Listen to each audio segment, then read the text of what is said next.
الا یبلو جو ہے عربی زبان میں آتا ہے آزمانا.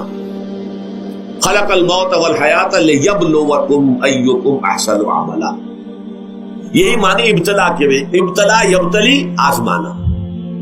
ابلا یبلی جو آتا ہے باب افعال سے، اس میں آتا ہے کسی کو کسی تکلیف میں ڈال کر اس کو نکھارنا، کہ اس کا جوہر نکھر جائے، اس کے اندر جو خیر ہے وہ اور چمک جائے، لوگوں کو بھی معلوم ہو جائے کہ یہ شخص اس مقام کا اہل ہے، اس کے اندر یہ صلاحیت ہے، اس میں یہ قوت موجود ہے.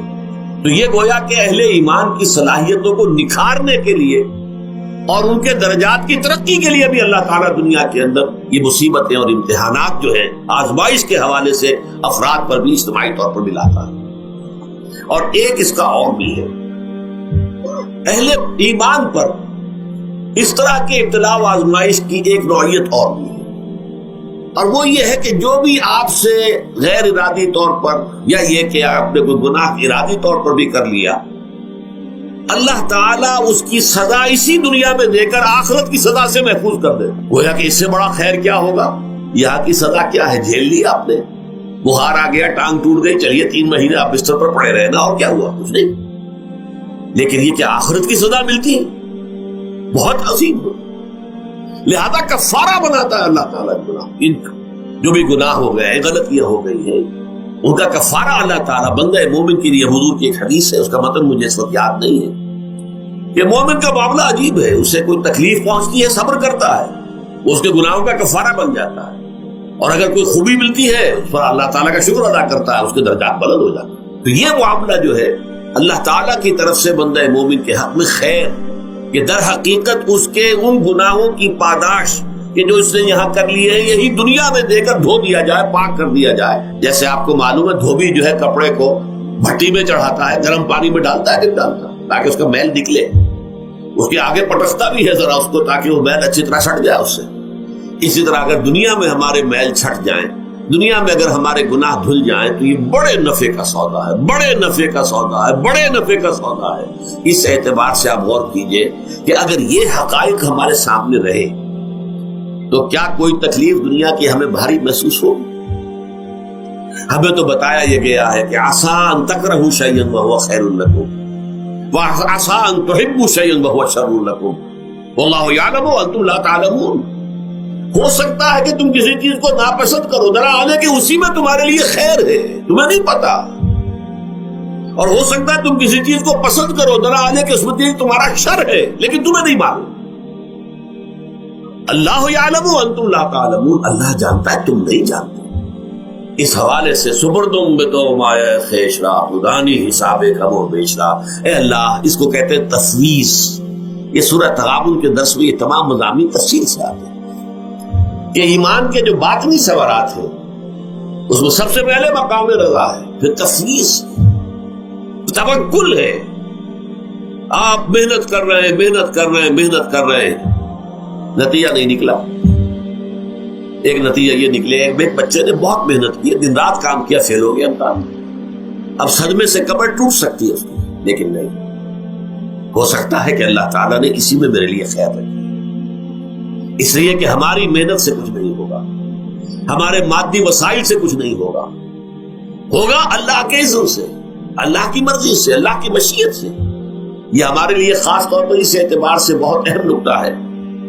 ہم سب راہ حق کے مسافر ہیں، اپنے اپنے بس پڑتے محنت کر رہے ہیں، وقت بھی صرف کر رہے ہیں، مال بھی صرف کر رہے ہیں، محنت کر رہے ہیں، مشقت کر رہے ہیں. لیکن فرض کیجئے جیسا کہ ہے، پھر واقع فرض کیا کیجئے، وہ تو واقع سامنے کی بات ہے، نتائج نکلتے نظر نہیں آ رہے، قدم نہیں بڑھ رہے، ہماری طرف لوگوں کا رجوع عام نہیں ہے. ٹھیک ہے، اس پر قطعاً بدل ہونے کی بات نہیں. یہ اللہ تعالیٰ کی مشیت میں ہوگا، جب وہ چاہے گا تب ہوگا. ہمارا کام یہ کہ اپنا فرض ادا کیے چلے گا بس، اور نتیجے سے بالکل ذہن کو اپنے منقطع کر لیں، ذہن کا کوئی تعلق آپ کے نتیجے کے ساتھ نہ رہے. یہ جب تک کیفیت ہماری نہیں ہوگی، ہم اس راہ پر استقامت اور مدام اس پر محنت اور جد و جہد کرنا جو ہے وہ ہمارے لیے ممکن نہیں رہے. اس کے لیے میں اگر آپ کے سامنے رکھوں معاملہ کہ حضور صلی اللہ علیہ وسلم کے جو پہلے 10 برس ہیں، جب سے آپ کو آغاز ہوا ہے وحی کا، اس کے بعد سے پہلے 10 برس دن رات کی محنت، شدید مشقت، یہاں تک کہ اللہ بھی روک رہا ہے نبی آپ اپنے آپ کو ہلاک کر لیں گے، لعلک باخع نفسک الا یکونوا مؤمنین، کیا آپ اپنے آپ کو اس صدمے میں ہلاک کر لیں گے؟ یہ مان نہیں لا رہے، اس قدر صدمہ۔ لیکن اس کے ساتھ یہ ہے، یہ نہیں ہے کہ نتیجہ نہیں نکل رہا تو کام چھوڑ کے بیٹھ جائے، نہیں، معاذ اللہ معاذ اللہ، نتیجہ نہ نکلے تو حضرت نوح علیہ السلام کی عمر بھی اگر حضور کی ہوتی 950 برس بھی حضور دعوت دیتے تھے، آپ کا کام تھا، آپ کا فرض تھا۔ حضرت نوح علیہ السلام بھی تو آخر اللہ کے ایک بندے تھے، اللہ کے رسول تھے، 950 برس تک دعوت دی۔ فَلَبِثَ فِيهِمْ أَلْفَ سَنَةٍ إِلَّا 50 عَامًا، یہ تو ہم مانتے ہی نا، اگر قرآن کے اندر نص قطعی صریح الفاظ نہ ہوتے کہ 950 برس تک رہے، ورنہ یہ بات سمجھ سے باہر آتا رہے۔ عام طور پر معلوم ہوتا ہے کہ اس دور میں ابھی عمر زیادہ تھی لوگ۔ بہرحال جو میں نے عرض کیا تھا کہ دکھ جس سے انسان متاثر ہوتا ہے، اس کی ایک قسم وہ ہے کہ جو ہمارے ارادہ اور اختیار سے باہر، اللہ کی مشیت سے، اللہ کے اذن سے، اللہ کی مرضی سے آتا ہے، اس کے لیے ہمارا کام صرف برداشت ہے۔ جو شے بھی ہمیں برداشت کی صلاحیت عطا کر دے وہی اس کا علاج ہے۔ جیسے آپ کو معلوم ہے کہ بخار بہت تیز چڑھا ہوا ہے، اس کی دوا نہیں ہے اسپرین یا کوئی اور پیراسیٹامول، بخار کی شدت کو کم کر دے، وہ کوئی علاج نہیں ہے۔ علاج تو ہوگا اگر معلوم ہو کہ کون سے جراثیم ہے، کس کی وجہ سے ہے، اس کا صحیح اینٹی بایوٹک کون سا ہے، وہ علاج ہوگا۔ یہ علاج نہیں ہے، لیکن اس کی شدت کی کمی اور اس کے اندر جو احساس ہے جھیل جانے کا، وہ انسان کے لیے آسان ہو جاتا۔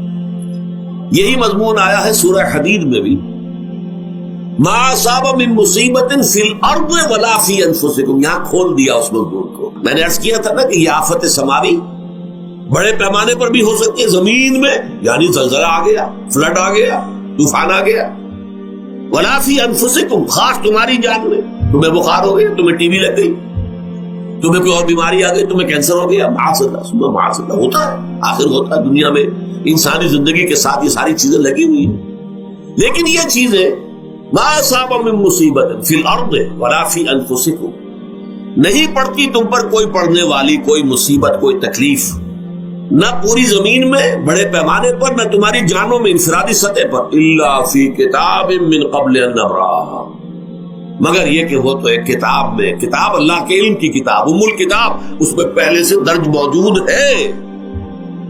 یہ الٹ اپ نہیں ہو گیا، یہ اچانک نہیں ہو گیا۔ آپ اچانک سمجھتے ہیں کہ صاحب میں تو جا رہا تھا، اچانک ٹرک نے آ کے مجھے دھکا مار دیا۔ اچانک کوئی شے یہاں نہیں ہوتی، اس کائنات میں پتہ تک نہیں ہلتا جب تک کہ اس نے رب نہ ہو۔ اچانک کا کیا سوال؟ در حقیقت جو ہوتا ہے وہ اللہ تعالیٰ کے علم میں پہلے سے ہے، علم میں کامل، ما کان وما یکون، جو کچھ ہوا جو کچھ ہوگا، مستقبل، ماضی، کل کا کل آنے واحد میں اللہ کے علم میں موجود ہے۔ لہذا یہاں اچانک کچھ نہیں ہوتا، جو بھی آیا ہے اللہ کے علم سے آیا، اور یہ پہلے سے اللہ کے علم کے اندر موجود تھا، لکھا ہوا تھا، الا فی کتاب من قبل ان نبرأها ان ذلک علی اللہ یسیر۔ کہ تمہیں تو مشکل نظر آئے گا لیکن اللہ پر بڑا آسان ہے، اللہ کا علم کامل، ما کانا ما یکون کو آگی ہے۔ لکہ لا تاسوا علی ما فاتکم، تاکہ تم افسوس نہ کیا کرو ان چیزوں پر جو تم سے چھوٹ جائیں، جاتی رہے، چھن جائیں۔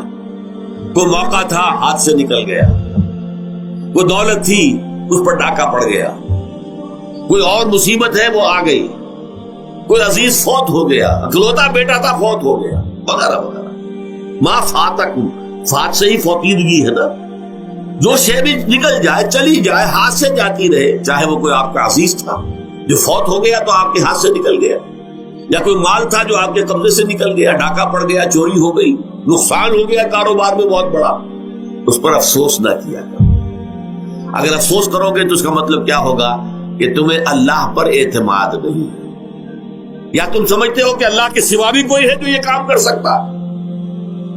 کائنات میں تو ایک ہی کی مرضی چلتی ہے، وہ ہے اللہ۔ لہذا اگرچہ وہ کسی کے ذریعے سے تکلیف آپ کو پہنچی ہے، کسی نے آپ کو پتھر مارا ہے، وہ پتھر ہو سکتا ہے آپ کو نہ لگتا، لگ گیا ہے تو اللہ کے فیصلے سے لگا ہے، اس کا باپ بھی نہیں پتھر مار سکتا آپ کو اگر اللہ کا اذن نہ ہو. لہذا آپ پتھر مارنے والے کو بھی مجرم سمجھیے، ٹھیک ہے، اس سے بھی قصاص لینے کا آپ کو حق ہے، لیکن یہ جان لیجئے کہ جو آیا ہے پتھر وہ اذن رب سے آیا.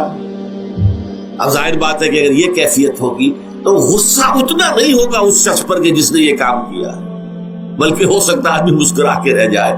جیسے کہ وہ میں واقعہ سناتا رہا ہوں اپنے دروس میں کہ ایک درویش مرد صاحب بھی جا رہا تھا، جو رب کرے سو ہو، جو رب کرے سو ہو، جو رب کرے سو ہو.